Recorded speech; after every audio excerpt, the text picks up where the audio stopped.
Un grand jour, as they say in France. Well, I suppose it is, Mr. Tweedale, if you don't mind solid rain for 3 hours.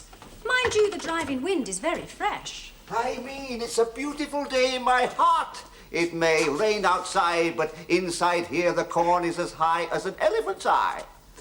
I thought we might have a drop of port to celebrate.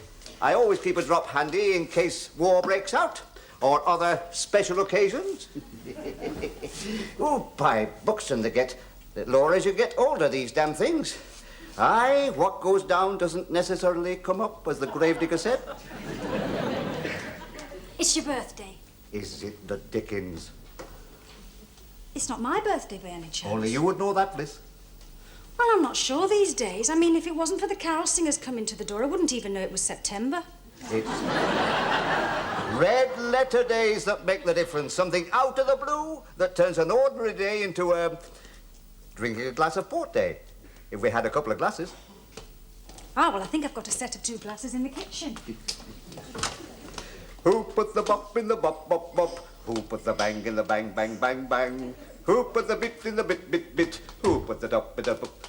You all right, Mr. Tweedale? A1 Fliss, 20/20 vision, full complement of 16 teeth, top and bottom, and not a bulging blue vein in sight. Freddie and the Dreamers, I've shot 'em. Aye, when I think of maestros like Jack Payne and Geraldo. Anyway, let's have a little celebration.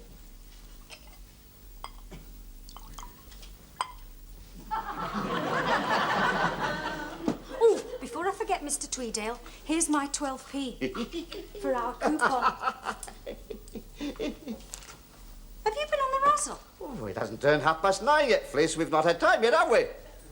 Had time for what, Mr. Tweedale? Who put the bop in the bop, bop, bop? Pardon? Who put a check through the door, door, door, door? There you are. Take a look at that. Do more for your eyes than a buffet full of eye drops. Hey. You're holding your cool better than I did. Pay A. Tweedale or order £234.20, not negotiable. Well? Well, is it some kind of windfall, Mr. Tweedale? I had an inkling about it on Saturday, but I didn't see anything before. Oh. Well, I'd be overjoyed if somebody gave me a cheque for £2 right now. Blessed peppermints, it's uphill going, isn't it? Will you look at who it's from? Littlewood's Pools Limit. Is this our perm? £234? And 20 pence, 1 second dividend and 4/3. Oh, what's half of £234? And 20 pence. Sorry. £117 10 pence. I have taken the opportunity of writing you out a cheque. I'd no idea we'd won. Well, I didn't want to tell you on Saturday in case it was only coppers. More often than not, doing the pools is like planting acorns and coming up with dandelions. 2 years back, Bethel Rhodes, down at our place, won 8 first dividends. He chucked his job on Monday, booked a stateroom on the promenade deck of the QE2 on Tuesday, and got his cheque for £3.50 on Wednesday. The rest of the week he did a lot of worrying. Chris doesn't know I do the pools, you know. I mean, he always seems to be writing articles about housewives gambling the housekeeping money away.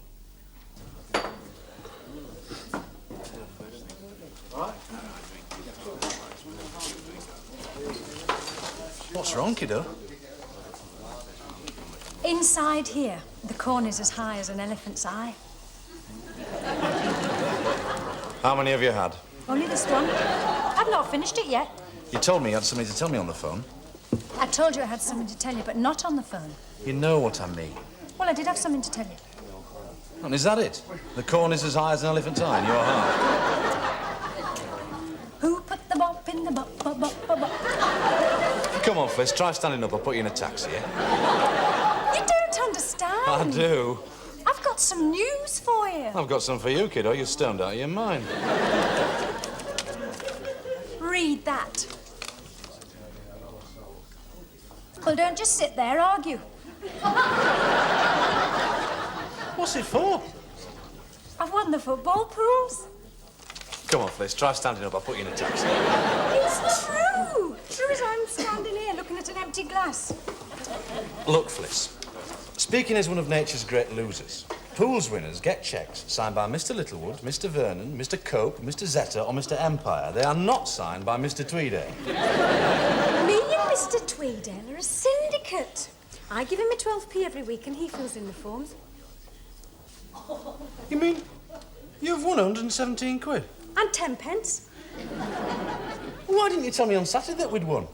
Well, it might have turned out to be a dandelion and I didn't want you to spend the rest of your life paying for a promenade day. You know, that is very true. There is many a wise word spoken by a raving nut. What are we going to do with it? I'm going to spend. Oh, good. We're agreed then. We'll put it in a deposit account in the bank and watch it grow. Money doesn't grow nowadays, Fliss. If we put it in the bank, all we'll do is watch it shrink into a down payment on a pint of bitter. Well, you better buy me another gin and tonic while there's still time. I'm serious, Fliss. Money's depreciating all the time. Can I have the same again, please, Harry? Actually, Harry's name is Eddie. By the way, he winked at me before you came in. He'd answered a Fido. You do realise that this cheque turns us into capitalists, don't you? We are now bourgeois pigs grinding our heels into the workers' faces. Yeah. Good, isn't it? Horace, one large mother's ruin. Thank you. That it then, miss? Oh, could you manage half a pint of bitter for my friend?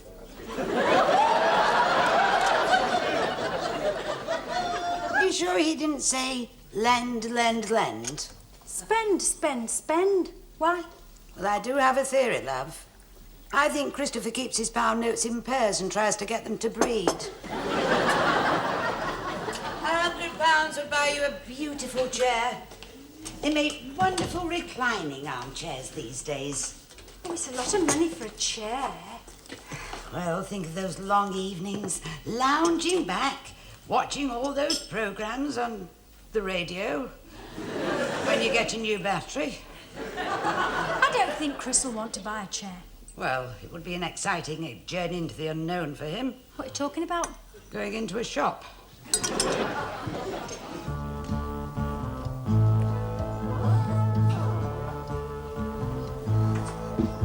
Money, my old buddy, is the root of all evil. Oh, I never heard that one before. Haven't you? It's probably one of mine. Yeah. Got a good turn of phrase. You know, I reckon if you'd gone into journalism, you'd be editing the New Statesman by now. If I'd gone into journalism, mate, I'd be editing the old one by now. Yes, money is the root of all evil. Then again, money is like muck. No use unless it's spread around. They're coming out like bullets, aren't they? Listen, I'm trying to put you onto a good thing here.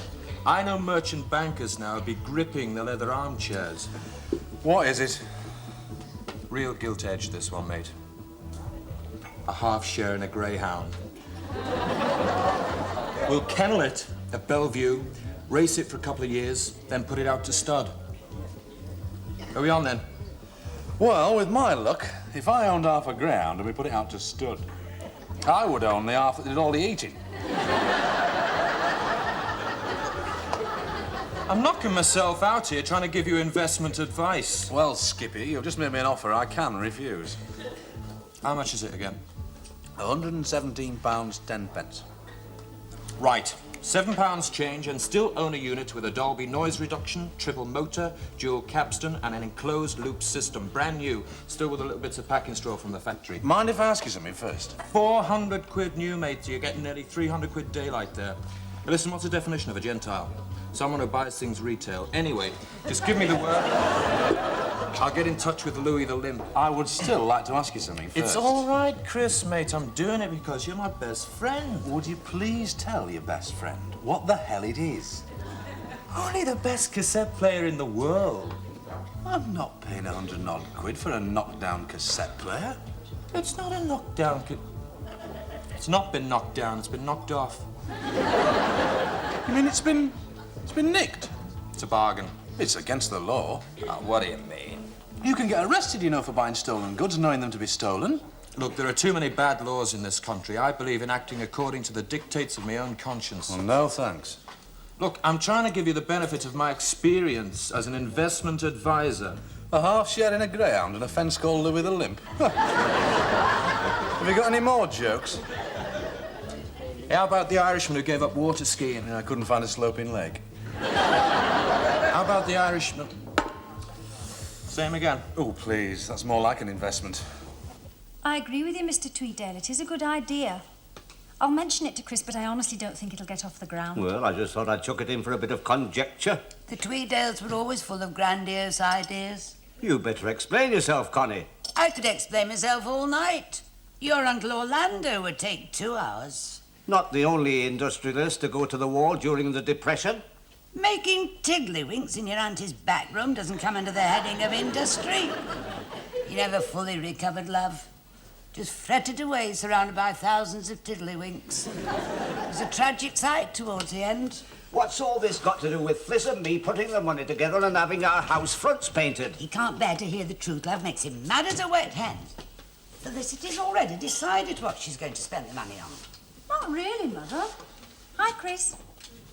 You've decided what I'm going to spend it on. She's going to buy a reclining armchair with a footrest. Oh, You're like a sheep's head, Connie, all jaw. Chris. You know, when we woke up this morning, we had no problems. We were just broke.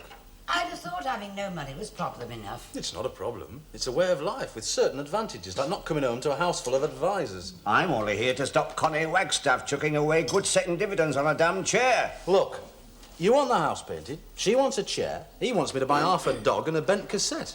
Or a bent cassette. Well, look, it's Fliss's money, her name's on the cheque, and that means that I'm going to decide what we spend it on. Suck it to him, killer. Where are you going to put 100 deck chairs, Felicity? Look, it really does not concern you, Mrs. Wagstaff. Oh, just wondering what you're going to waste it on. Blood and sand. Right, I will tell you what we are going to do. We are going to blow the whole lot on one mad weekend. Blackpool? Why not? Because it's sheer irresponsibility, that's why not. Oh, we didn't have a proper holiday last year, Mother. I mean, 2 hours in Piccadilly Gardens basking in the smell of a hamburger store. Yeah. And the year before that, we stayed at home.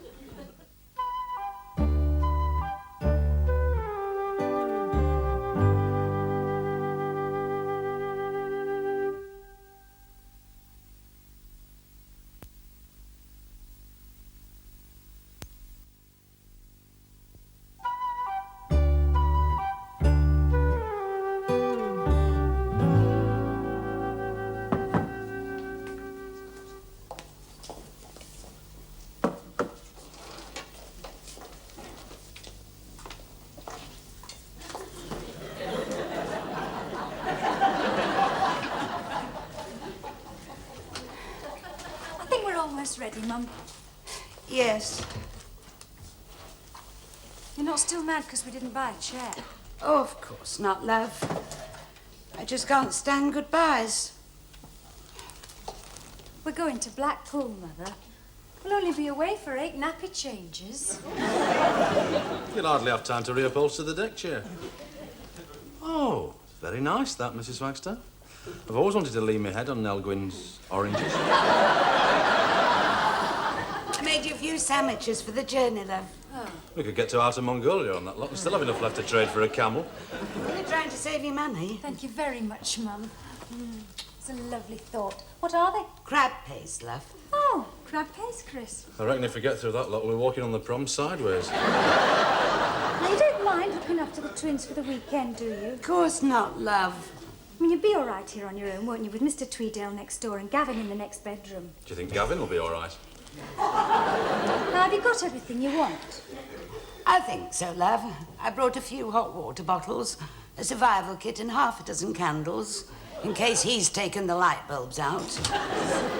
Hello, young lovers. I'm Mrs. Wagstaff. All packed and forgot our pyjamas, have we? Yep. I hope you haven't forgotten your pyjamas. It can get very cold at night in Blackpool. We have ways of keeping your daughter warm, Mrs. Wagstaff. Aha. What time's the train? 10:05 from Victoria. So. Hey, it was good, all that off-the-cuff stuff, wasn't it? Car keys. Your car keys. Pardon? You can drive, can't you? Of course I can drive. I haven't always been a married man. I used to be a motorist. Right. Well, I'm lending you the car for the weekend. That's very kind of you, mate. Ah, shucks, it ain't nothing. Well, it's definitely above and beyond friendship, but it only does 12 miles to the gallon. What we save on crab paste, we lose on petrol. Oh, thought I'd better chuck me 3 penn'orth in. That'll just about get us to the end of the street. Petrol's on me, mate. On one condition. That you come back having had the best weekend money and my car can buy. Is that your luggage? It is the best we could find. My toothbrush kept slipping out the string back.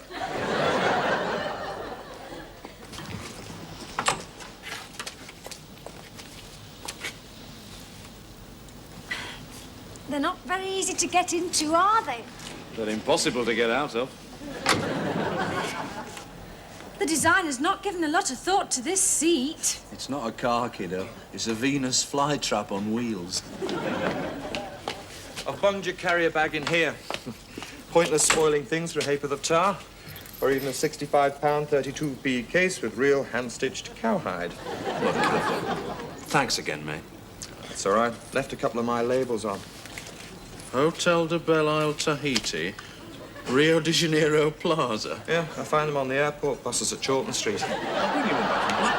Look, right with these. Ye Bonnie Braeside Guest House, Central Prom. Own door key provided. Leave the showmanship to me, Chris. I've got the flair for it.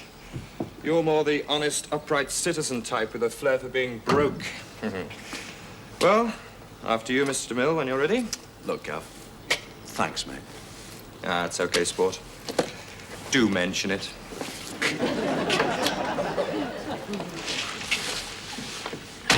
Right now, remember what I said. When it gets up to 70, 75, change to second gear. And if the speeder goes below 50, you're probably in reverse. We're not going until we get at least one smile. That's better. You know, you look 20 years younger when you smile, Mum. It's the chemical action in the air that does it, you know. Mark my words, Connie. In 3 weeks, this support will be a tower block for woodworms. Sarah and Simon, a great big wave for Mummy and Daddy. They're going away now, leaving you with Nana. Nana loves Simon and Sarah. Nana wouldn't ever do Simon and Sarah. Nana loves you. She does. Liz! Liz! Yes, Mum? Don't forget to write, will you, love?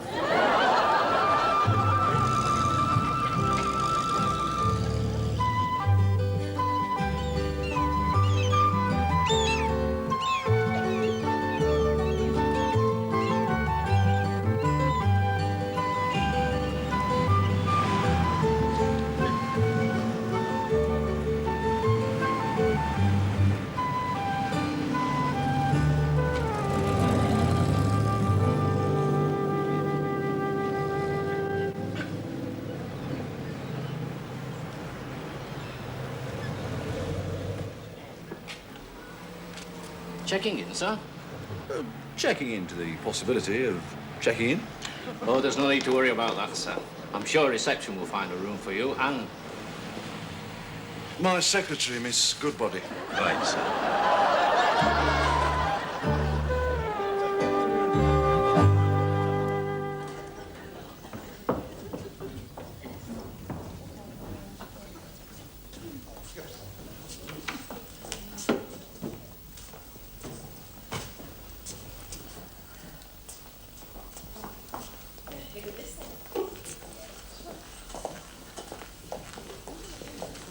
Hey, I've got the feeling everybody's looking at us, saying they've just won £117 on the pools and have borrowed Gavin Ramsey's car.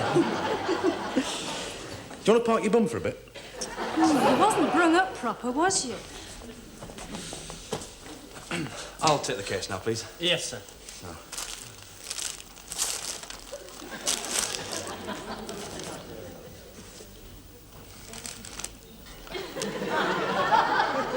It's not Irish, is it? No, sir. It looks English. You just don't see too many of these smaller coins. You know, you're quite right.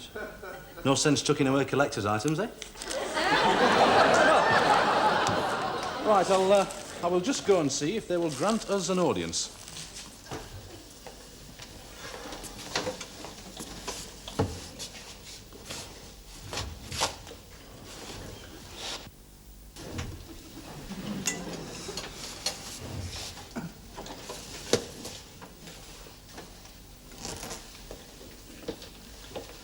Can I help you, sir? Yes. I was just wondering if you happen to have you got the time? The time, sir? Yeah, you know, that thing that's been passing you by outside.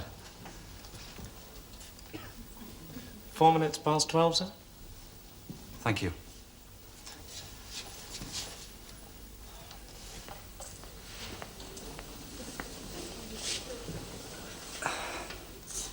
What's the matter? Nothing. Something. Honestly. Well, Mr. Moneybags, have you booked a naughty weekend with Miss Goodbody? Not yet. I've just sussed out the joint. How do you mean? Well, if we don't eat anything, it'll work out about 18 quid a day, plus VAT. But if you want to go in for optional luxuries like breakfast and dinner, it'll bump it up to about 30 quid. Well, they've hardly touched my mother's crab paste sandwiches. They're not exactly erotic, are they? Soft lights, music, and a 4-foot stack of crab paste sandwiches on the bedside table. £30 is a lot of money. And you can add a fiver onto that for bits and pieces. £70 for 2 nights. It's a lot, isn't it? Pardon? You're miles away. It's the first time we've been on holiday. I know. We've come without the twins. I hadn't noticed. I wish they were here. With buckets and spades. They've never even seen the sea. All right, I agree. But we're here now. Let's make the best of it, eh?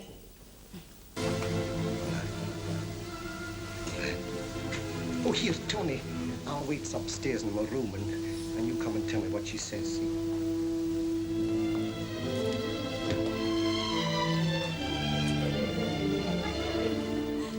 You've got a very winning way with you when you want. Your mother used to have wonderful winning ways. Well, she won wonderful me. Coffee? It's only coffee coloured to outwit the revenue men. It's fortified with fire water. 100% proof instant coffee. May I just say, Gavin, before the whiskey starts talking for me, how very magnanimous. Is that right? Magnanimous, yeah. Your gesture in lending Felicity and her husband your new motor car, particularly as her husband is driving. Well, if I can help someone as I go along, eh, Mrs. W? I mean, I don't want thanks. I know Chris will tell everyone in the office what a hell of a nice guy old Gav is. I mean, that's what it's about, isn't it? Evening all. What are you doing here?